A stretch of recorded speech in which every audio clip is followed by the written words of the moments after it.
Journey of love. രചന നിലാവിൻ്റെ കൂട്ടുകാരി. അവതരണം സാലിം കരുളായി. ഇതേസമയം ദേവന്റെ സമീപനത്തിൽ മാറ്റങ്ങൾ വരുത്തി അവനെ തന്റെ ചൊൽപ്പടിക്ക് കൊണ്ടുവരാനുള്ള ഐഡിയകൾ ആലോചിച്ചിരിക്കുകയായിരുന്നു ശ്രേയ. എത്രയും ആലോചിച്ചിട്ടും നല്ലൊരു ഐഡിയ കിട്ടാത്ത ദേഷ്യത്തിൽ ശ്രേയ റൂമിൽ നിന്ന് പുറത്തേക്ക് നടന്നു. ആരിവിന്റെ റൂമിന്റെ മുന്നിലെത്തിയതും ഉള്ളിൽ നിന്നും ശബ്ദം കേട്ട് ചാരി വെച്ച ഡോറിന്റെ ഇടയിലൂടെ ഉള്ളിലേക്ക് നോക്കിയ ശ്രേയയുടെ കണ്ണുകൾ ആരിവിനെ ഇറുകെ വലിഞ്ഞു മുറുക്കി പോണുന്ന ആവേശത്തോടെ ചുംബിക്കുന്ന മഹിയെ കണ്ട് മിഴിഞ്ഞു വന്നു. ഒപ്പം ശ്രേയക്ക് ആരിവിനോട് എന്തെന്നില്ലാത്ത അസൂയയും തോന്നി. ബാൽക്കണിയിൽ നിന്നും ദേവൻ വരുന്നത് കണ്ടതും ശ്രേയ ഒരിക്കൽ കൂടി ഇരുവരെയും നോക്കി താഴേക്ക് നടന്നു. ആരിവിനൊട്ടും ശ്വാസമെടുക്കാൻ പറ്റില്ലെന്ന് മനസ്സിലായതും മഹി മനസ്സില്ലാ മനസ്സോടെ ആരിവിന്റെ കീച്ചുണ്ട് ഒന്നും കൂടെ കടിച്ചു നുണഞ്ഞു വിട്ട് അവളിലുള്ള പിടിവിട്ടതും ആര് തന്റെ തളർച്ച പോലും കാര്യമാക്കാതെ വേഗം മഹിയുടെ മടിയിൽ നിന്ന് ചാടി എണീറ്റ് ഡോർ ലക്ഷ്യം വെച്ച് നടന്നതും മാഹി തന്റെ ഷർട്ട് ഊരി മാറ്റി ബെഡിലേക്ക് കിടന്നു.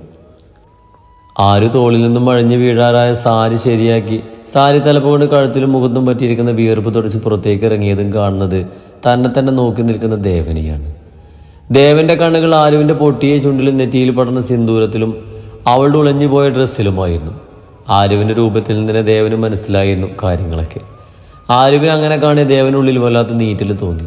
ഒപ്പം തൻ്റേതെന്ന അവകാശത്തോടെ ആരുവിനെ തന്നെ നെഞ്ചോട് ചേർത്ത് പിടിക്കാൻ ഉള്ളം തുടിച്ചു. ആരോ ആദ്യം ദേവനെ കണ്ട് പതറിയെങ്കിലും പരിചയമുള്ള വ്യക്തി എന്ന രീതിയിൽ ദേവനായ ഒരു കുഞ്ഞു പുഞ്ചിരി നൽകി താഴേക്ക് നടന്നു. ആരും അവിടുന്ന് നേരെ പോയത് മുൻപ് അവളും മീരയും കിടന്നിരുന്ന റൂമിലേക്കായിരുന്നു. ആ റൂമിലേക്ക് കയറിയതും മീരയെ ഓർത്ത് ആരുവിൻ്റെ കണ്ണുകൾ നിറഞ്ഞു. ഇപ്പോഴും ആരുവിന് ആ റൂമിൽ തൻ്റെ അമ്മയുടെ സാമീപ്യവും ഗന്ധവും നിറഞ്ഞു നിൽക്കുന്ന പോലെ തോന്നി. ആരു ബെഡിലിരുന്ന് മീര കിടക്കുന്ന വശത്തൂടെ പതിയെ വിരലുകൾ ചലിപ്പിച്ചു. ആരു തൻ്റെ അച്ഛനും അമ്മയും ഒത്തുള്ള പഴയകാല സുന്ദര നിമിഷത്തിൽ മുഴുകി നിൽക്കുമ്പോഴാണ് ദേവൻ മുറിയിലേക്ക് കയറി വന്ന് വാതിൽ ചേർത്തടച്ചത്. ഡോറടയുന്ന ശബ്ദം കേട്ട് ആരു സ്വപ്നലോകത്തിൽ നിന്ന് തിരികെ വന്നപ്പോൾ ഡോറും ചാരി തന്നെ നോക്കി നിൽക്കുന്ന ദേവനെ കണ്ടതും ആരുവിന്റെ പുരുകം സംശയത്തിൽ ചുളുങ്ങി. എന്താ? ആരു ദേവനെ സംശയത്തിൽ നോക്കിക്കൊണ്ട് ചോദിച്ചു. സോറി ആരു, അന്ന് ഞാൻ നിന്നോട് കുറെ ഹാർഷായിട്ടാണ് സംസാരിച്ചത്. ഒന്നും മനഃപൂർവ്വമായിരുന്നില്ല. നിന്നെ വേദനിപ്പിച്ചതിൽ ക്ഷമിക്കണം. ദേവൻ ആരുവിനെ നോക്കി ക്ഷമാപണം എന്ന രീതിയിൽ പറഞ്ഞു. അതൊക്കെ കഴിഞ്ഞ കാര്യമില്ലേ, ഞാനൊന്നും മനസ്സിൽ വെക്കുന്നില്ല. പിന്നെ മനസ്സിലേറ്റ മുറിവുകൾ ഉണങ്ങാൻ സമയമെടുക്കും, അത്ര തന്നെ. ദേവന്റെ മുഖത്ത് നോക്കാതെ ആരും അത്രമാത്രം പറഞ്ഞു. നീ ഈ ലൈഫിൽ ഹാപ്പിയാണ് ആരു? ആരുവിന്റെ മുഖത്തേക്ക് തന്നെ ഉറ്റുനോക്കിക്കൊണ്ട് ദേവൻ ചോദിച്ചതും അവന്റെ ചോദ്യം കേട്ട് ആരുവിന്റെ ചുണ്ടിൽ പുച്ഛം നിറഞ്ഞ് ചിരി പിരിഞ്ഞു. ഞാൻ ഇത്തിരി തിരക്കിലാണ്, പിന്നെ സംസാരിക്കാം. പിന്നെ അനീതിയുടെ ഭർത്താവ് ചേച്ചിയുടെ അടുത്ത് വന്ന് നിൽക്കുന്നത് കണ്ട് ഇനി ആരും തെറ്റിദ്ധരിക്കണ്ട. ആരു ദേവന് മറുപടി കൊടുക്കാൻ താല്പര്യമില്ലാത്ത രീതിയിൽ ചെറുതായിട്ട് അവനോടൊന്ന് കൊള്ളിച്ചുകൊണ്ട് പറഞ്ഞു. ആരുവിന്റെ താല്പര്യമില്ലായ്മ മനസ്സിലാക്കിയ ദേവൻ ഒരിത്തിരി നേരം ആരുവിനെ തന്നെ നോക്കിയൊന്ന് നെടുവേർപ്പിട്ട് പുറത്തേക്ക് പോയി. ദേവൻ പോയതും ആരു തന്റെ കൺകോണിലുള്ള മിഴിനീർ തുള്ളിയെ സാരി തലപ്പ് കൊണ്ട് ഒപ്പിയെടുത്തു. ഷെൽഫിൽ നിന്നും അവൾക്ക് വേണ്ടതെല്ലാം എടുത്ത് ബാഗിലാക്കി വെച്ച് ഓഫ് ചെയ്ത് വെച്ച ഫോൺ എടുത്ത് ബെഡിൽ വന്ന് ഓണാക്കിയതും കാർത്തികയുടെ കുറേ മിസ് കോളും മെസ്സേജുകളും കണ്ടു. തിരിച്ചു വിളിക്കാൻ പറ്റിയൊരു മാനസികാവസ്ഥയിലല്ലാത്തത് കൊണ്ട് ആര് വീണ്ടും ഫോൺ ഓഫ് ചെയ്ത് ബെഡിലേക്ക് കിടന്ന് മിഴികളടിച്ചു. മോളെ ആരു? മാലതിയുടെ സ്നേഹം കിരിയുന്ന വിളി കേട്ട് ആരും മിഴികൾ തുറന്നു. എന്തുറക്കാം മോളെ ഇത്?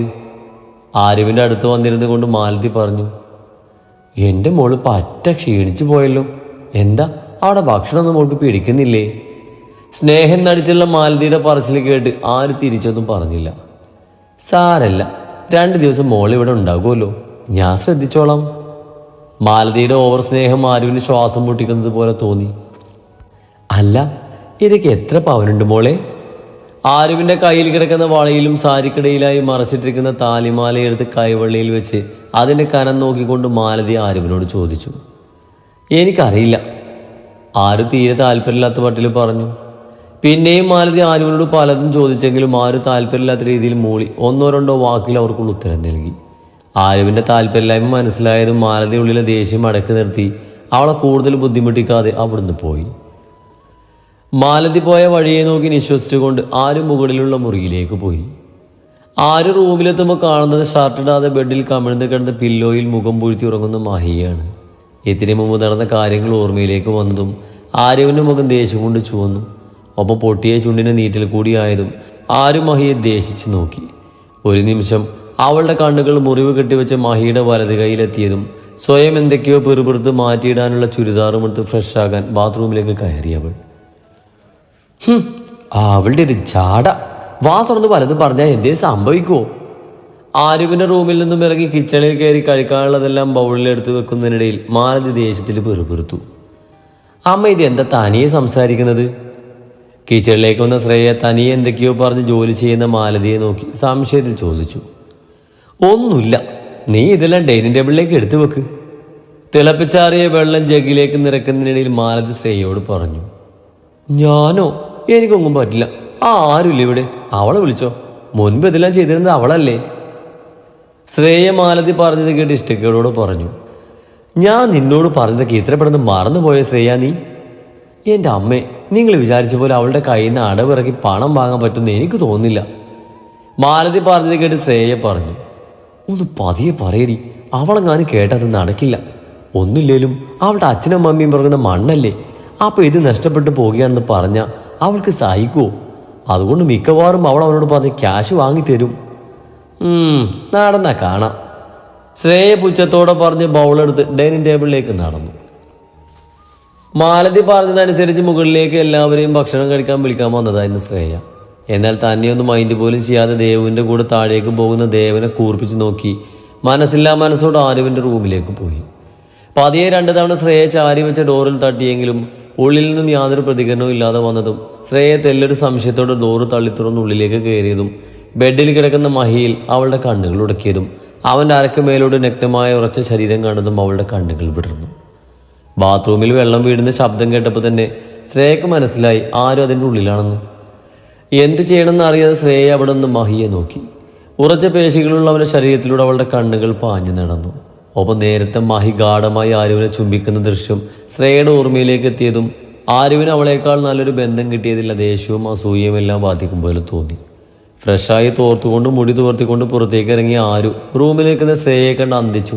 ഒപ്പം വല്ലാത്തൊരു ഭാവത്തോടെ ബെഡിൽ കിടക്കുന്ന മഹിയെ നോക്കി നിൽക്കുന്നവളെ കണ്ട് ആരുവിൻ്റെ മുഖം സംശയത്തിൽ ചുളുങ്ങി.